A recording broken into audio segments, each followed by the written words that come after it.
قرآن مجید کا اسلوب بیان دیکھیے کتنا دل آویز اور خوبصورت، اور مذہب اسلام کی خوبصورتی دیکھیے۔ غریبوں کو، یتیموں کو، لاچاروں کو، اپاہج اور کمزوروں کو، بیوگان اور اراملہ اور مساکین کو مدد کرنا، ان کی اعانت کرنا، ان کو کھانا دینا، یہ تو سارے لوگ کہتے ہیں، لیکن قرآن نے کتنی خوبصورتی کے ساتھ ہمیں بتایا کہ مسئلہ کھانے کا نہیں ہے، مسئلہ ان کو عزت دینے کا ہے۔ اگر تم ان کو کھانا دیتے ہو اور تذلیل بھی کرتے ہو تو تم اللہ کی رضا کبھی نہیں پا سکتے۔ اللہ کی رضا تمہیں تب نصیب ہوگی جب تم ان کی عزت نفس کا خیال رکھو گے، ان کی تذلیل نہیں کرو گے، تم ان کی تصویریں سوشل میڈیا پہ اور اخباروں پہ ڈال کر کے ان کی تذلیل کا سبب اور ذریعہ نہیں بنو گے، تو پھر تمہارا رب تم سے راضی ہے۔ تو بات کھانا دینے کی نہیں ہے، قرآن کہتا ہے تم ان کی خدمت کرو، ان کو کھانا کھلاؤ، لیکن اس چیز کا تمہیں پہلے خیال ہونا چاہیے کہ تم ان کی عزت نفس کو مجروح نہ ہونے دینا۔ وَرَجُلٌ تَصَدَّقَ بِصَدَقَةٍ فَأَخْفَاهَا حَتَّى لَا تَعْلَمَ شِمَالُهُ مَا تُنْفِقُ يَمِينُهُ۔ میرے حضور نے فرمایا جس شخص نے صدقہ کیا اور اتنے مخفی انداز میں کیا کہ جو دائیں ہاتھ نے خرچ کیا بائیں ہاتھ کو اس کا پتہ ہی نہ چلا، قیامت کے دن جب کوئی سایہ نہیں ہوگا اللہ ایسے شخص کو اپنے عرش کا ٹھنڈا سایہ نصیب فرمائے گا۔ کتنی بڑی بات ہے۔ قرآن نے ہمیں سرًا و علانیہ دونوں طریقے بتائے ہیں، اعلانیہ بھی خرچ کر سکتے ہو، مخفی بھی خرچ کر سکتے ہو، لیکن اعلانیہ خرچ تم تب کرو گے جب کسی کی عزت نفس کا مسئلہ نہیں ہوگا۔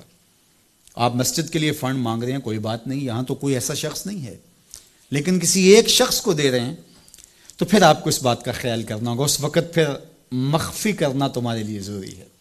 اسی طرح اگر تم ترغیب کے لیے کر رہے ہو تو کوئی بات نہیں ہے، لیکن اس میں بھی تم یہ خیال رکھو کہ ترغیب میں بھی کسی کا دل نہ دکھنے پائے، کسی کی تصویر نہ آنے پائے۔ ترغیب دلانے کے بہت سارے طریقے ہیں، لیکن ترغیب دلانے سے قبل اپنے دل سے سوال کر لو ترغیب کے پیچھے چھپی ہوئی کہیں ریاکاری تو نہیں ہے؟ چونکہ ریاکاری جو ہے یہ کالے پتھر پر کالے رنگ کی چونٹی چلے تو اس کی چال سے بھی زیادہ باریک ہے، تو یہ بڑی باریک چال ہے۔ تو بعض کا بندہ کہتا ہے میں تو ترغیب کے لیے کر رہا ہوں، لیکن اس کے پیچھے اس کا نفس کھڑا ہوتا ہے اور اس کے نفس پہ یہ شاک ہوتا ہے کہ وہ بغیر تشہیر کے کرے، تو وہ ترغیب کا نام لے کے اپنی اس ریاکاری کے اوپر ترغیب کا پردہ ڈالنا چاہتا ہے، لیکن ہوتی ریاکاری ہی ہے۔ تو یہ اپنے آپ سے پوچھے، بندے کو پتا ہوتا ہے کہ میں کہاں کھڑا ہوں۔ اقبال نے کہا تھا کہ ملا سے نہ پوچھ اپنے دل سے پوچھ، تو بندے کو پتا ہوتا ہے کہ یہ ترغیب ہے یا اس کے پیچھے چھپی ہوئی ریاکاری ہے، اور ریاکاری تھوڑی سی بھی اللہ کو قابل قبول نہیں ہے۔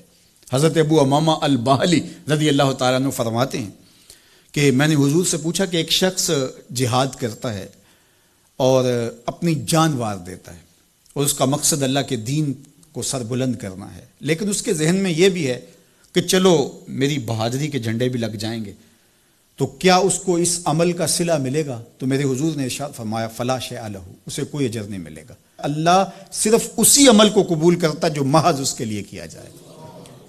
تیرے عمل میں اخلاص ہو تو اس کا اجر کچھ اور ہے، حور و خیام سے گزر بادہ و جام سے گزر، جو محض اس کی رضا کے لیے عمل کیا جائے وہی عمل ہے۔ حضرت معاذ بن جبل رضی اللہ تعالیٰ عنہ حضور کے روضہ انور کے پاس بیٹھ کے رو رہے تھے، حضرت عمر گزرے تو رک گئے، کہا معاذ رو رہے ہو؟